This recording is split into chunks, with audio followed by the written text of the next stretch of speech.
Vai vistiņas ziemā nenosals? Vistiņas ziemā šajās mājiņās nenosals. Mums pašiem tāds mājiņas ir 3 jau vairākus gadus, vēl neviena vistiņa nav nosalusi. Ja tā mājiņa ir pilna, viņas pašas arī izdala savu siltumu, ar ko tā kā papildus pat nav vajadzīga apsilde. Bet, ja tā mājiņā tās vistiņas ir mazāk vai arī uznāk laukā lielāki sali, tad iekšā ir lampas vietiņa. Ja vēlties, mēs papildus varam ieskrūvēt vēl vienu tādu lampas vietiņu.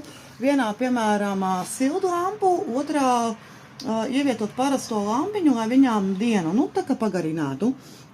Un tāpat tās arī var audzēt cālīšus. To lampiņu viņa ir skrūvētiem vienkārši pieskrūvēta. Viņu var palaist zemāk un var droši sākt ar cālīšiem šajā mājā līdz izaug līdz lielām vistiņām. Un nav jāpēr kaut kas atsevišķi vai jātur kaut kur atsevišķi.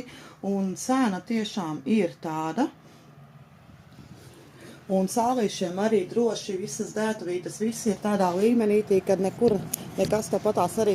Ja, piemēram, cālīšus audzē, tad caur tām dētuvītēm ir viegli tikt klāt un pielikt iekšā barībiņu un ūdenīti vai ko citu. Ņemājām un dzeramu.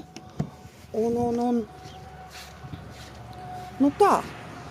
Tāpat tās ventilācija, kāpnītes, viss to, ko jūs redzat, tas viss ir iekļauts cenā, un mums mājiņas ir vairāk patreiz uz vietas, un var droši braukt paši pakaļ. Varat prasīt, lai mēs jums aizvedam. Mājiņu jūs saņemat visu vienā gabalā. Nekas jums nebūs jāstēlē, jāskrūvē, jādomā, kā viņu salikt. Tā, kaut kā.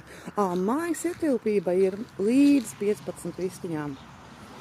Vairāk vistiņas gan šajā mājiņā, nevar turēt. Mēs esam paši savās mājiņās ielikuši līdz 20 vistiņām, bet, tad viņām ir pa šauru. Nebūtu labi pret visiem noteikumiem.